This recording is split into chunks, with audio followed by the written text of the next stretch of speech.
How's everybody doing today? I want to welcome everybody to the Me Nobody Sees introduction.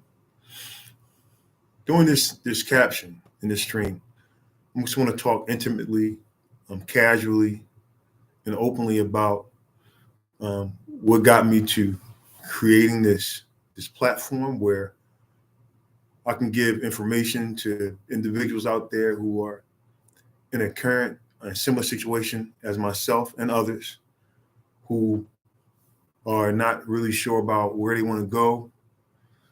Maybe there are some questions in their mind about what it is that they want to do with their life.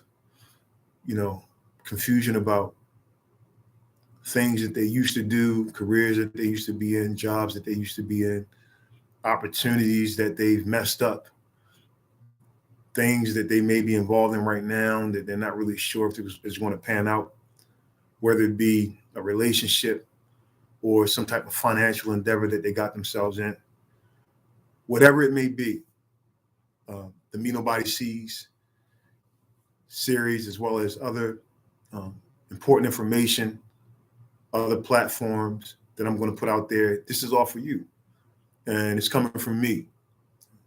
Mr. Marlon Speaks is the name of this YouTube channel. And that is my first name. And my real name is really Marlon, but I tell people to call me Marlon. And the reason why I put Speaks on the end of that is because everybody has a voice. And as you speak, it's supposed to be a reflection of who you are, your human spirit, your soul, your values, your passions, your interests, your belief systems, your standards, your morals. What I want you to understand in this video is that no matter what you're going through in life, as I said yesterday in introducing myself through Facebook, is that you can be whatever it is that you want to be. You can do whatever it is that you want to do. A lot of times, what we as individuals do, human beings, we question ourselves. We allow ourselves to get put into the lane of somebody else rather than sitting down alone by ourselves and just pondering on, I could really be more out of life. I really could do more. Assessing yourself, sitting down and asking yourself those deep questions of, how am I gifted? But more importantly, how am I intelligent? But even more importantly, how am I smart? Even more importantly, who in this earth could I be a gift to? Who in this earth and what in this earth can I be of use to? I think if we ask those critical and important questions as individuals, no matter what someone said to us, no matter what someone did to us, no matter if someone tried to put us down or made us feel below them, we would have the value and the strength to continue to move on. We would have the peace and the confidence in knowing and understanding that nothing can shake us, nothing can shatter the creativity, the ingenuity, and the genius that's laying down on the inside of us. A lot of us as human beings, we go about life not really touching on that untapped human potential. We don't reach for it. We don't understand how to utilize it. We don't understand how to turn that thing on from cold to hot. A lot of times in life, we stay lukewarm. Personally, my journey in being self-driven started as a young kid growing up in the inner city of Baltimore, Maryland, where I had to struggle, where my narrative was not having a father in my life, having a mother who raised six of us as a latchkey child, seeing drugs, seeing hopelessness, despair, seeing a lot of youth my age dying prematurely, not having a male figure in a lot of our lives, having moms that worked, or even not even having a mom. Some of us had aunties or even grandparents, or even a lot of times, some of us were raising ourselves. There's many cities across this country, across this nation, where a lot of youth are growing up with the same narrative. A lot of adults have that same history. And it's like a ball and chain on you. When you don't know how to release that, when you don't know how to get out of being an emotional prisoner. One way to combat that is to begin to write down intimately those little secrets, those dreams, answers to those question marks that are going off on the inside of you. That light bulb that's illuminating, that sometimes we need to just be able to shut down, to turn off, relaxing and knowing that we have an answer on the inside of ourselves. In writing down and beginning to journal, you can begin to unwind and to release those things that are in your imagination, that's on the inside of your heart, which is your second brain, in your soul. Those experiences that you've had with your grandparents, or even people in your community or in your family that did certain things to inspire you along the way when you were a child, before trauma really began to hit, when your dreams, when your aspirations begin to leave from you, when you begin to feel hopeless and to want to give up. You need to understand and know that those little secrets, those little question marks, those little answers that you've been writing down on the inside of your heart, that you've wrote down on a piece of paper and you've hid them and put them under your pillow and you've never let anyone see them, that all of those things that are down on it deep inside of your innermost being, that those really are the real you. When people challenge you, when they begin to talk down to you or make you feel like you're not worth being, to be in existence, those little things that are inside of your imagination, in your mind, in your heart, those are the real you. That's the me that nobody sees, that needs to come out, that needs to illuminate, that needs to rise amongst and above the murky waters of the darkness and that cloudy brain, that cell matter that's really magical, that wants to come out and really help you to reveal who you really are. So that left brain side of you that's pretty lined up with, mathematical spatial intelligence, or that right brain side of you, which is more the creative side, that wants to come out and paint this big, pretty, beautiful canvas that's infinite and endless in possibilities. Either side of that brain, either left or right, or a combination of both, all of that needs to come out so that you can become magnificent and be that divine creature that the universe, or what some may call God, has called you to be. We're all predestined to be something. When some people, they look at a tree, that they don't see a tree, they see a chair. When some people look at a tree, they see a bench. When some people look at a tree, they see a journal. When some people look at a tree, they see a deck or a patio. When you look at something that's abstract, that doesn't have any shape or any form, what do you see? When you look at someone, do you look at them for just being merely what you see presently in flesh and blood, or do you see endless possibilities? Because if you're not seeing endless possibilities in them, then that should tell you a lot about how you see yourself. I want to challenge you to begin to look at people with just endless possibilities of what they can become. And more importantly, I want you to begin to look at yourself in that way. I want you to understand and know today in his first video that there's so much on the inside of you. There's so much that you can become, so much that you can do here on this earth. Every day, as I begin to come on and as I begin to speak to you all, I want you to really, really to understand and know that there's nothing that you can't do.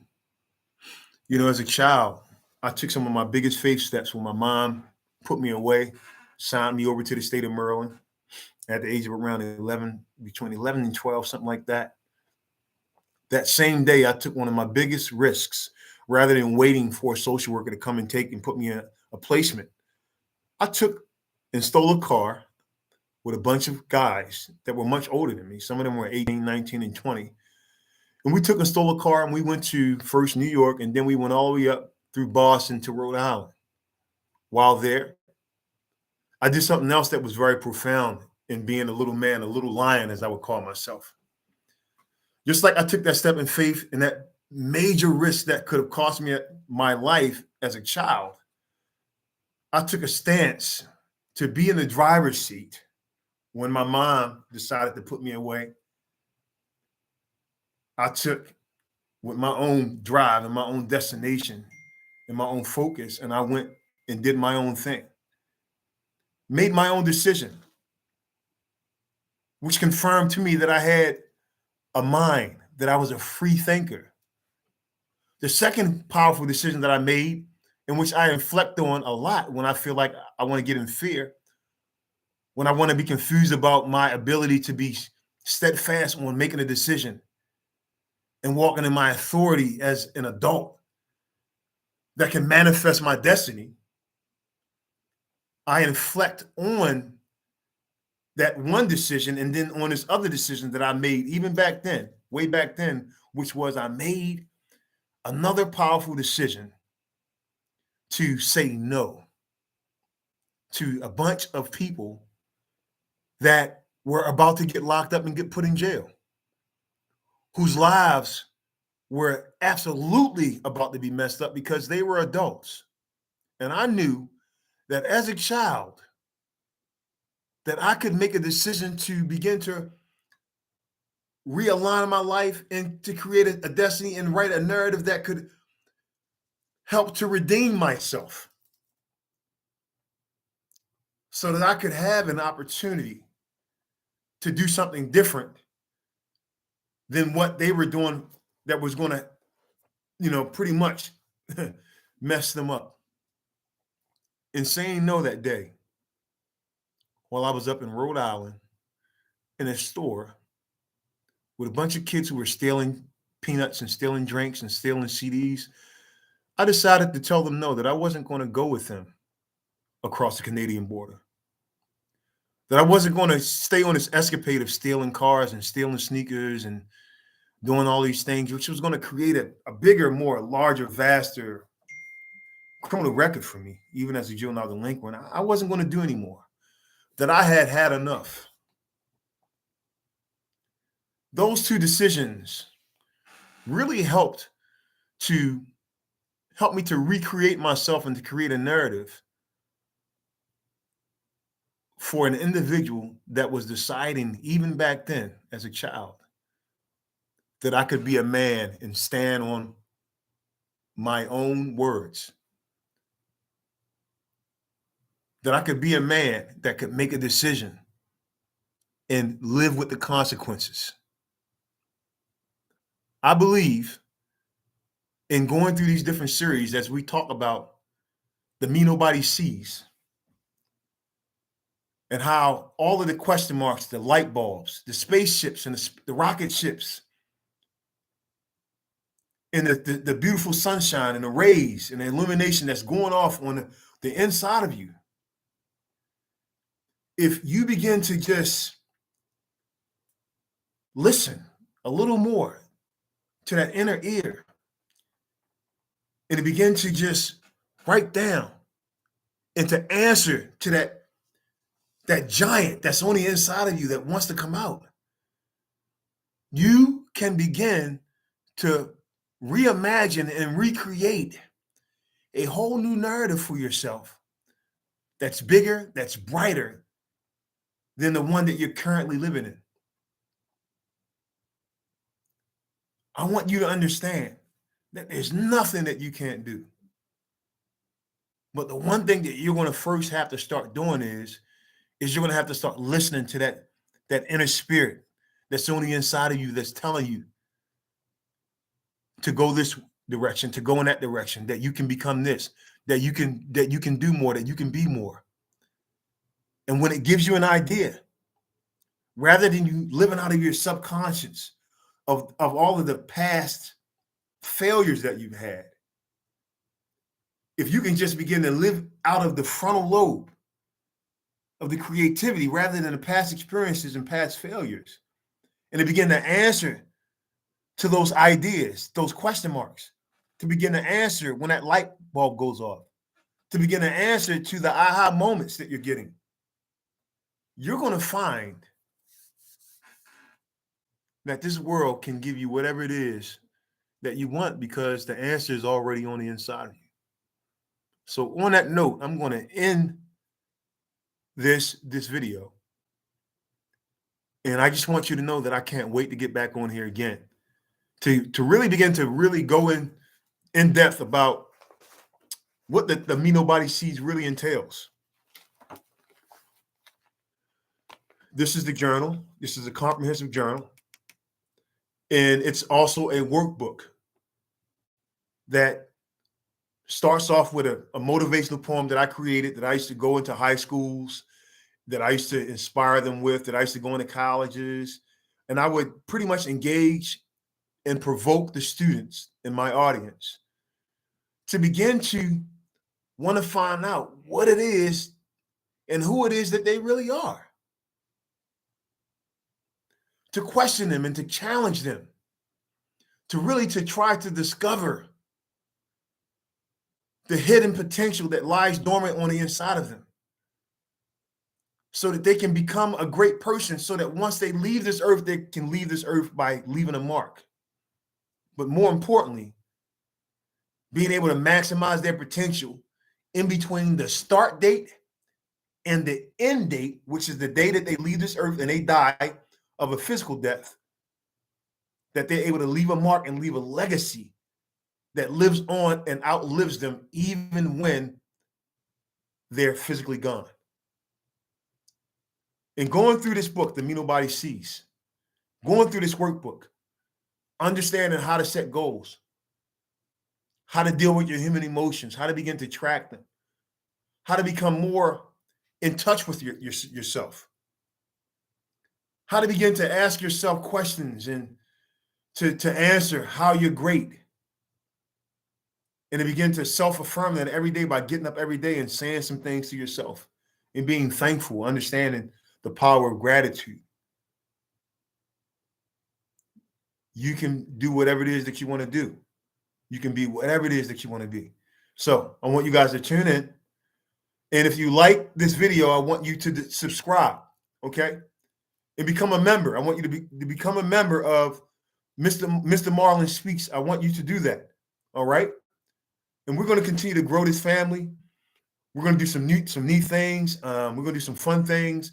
I'm going to be giving out in the next week. I'm going to be giving out my new website that's being done, and I'm going to be giving away some things, giving out some free giveaways. But more importantly, the biggest thing is that I'm going to help you guys to become better, and I'm going to be becoming better in the process. All right. I'll see you guys soon. Thank you and welcome to Mr. Marlon Speaks. I'll see you next time.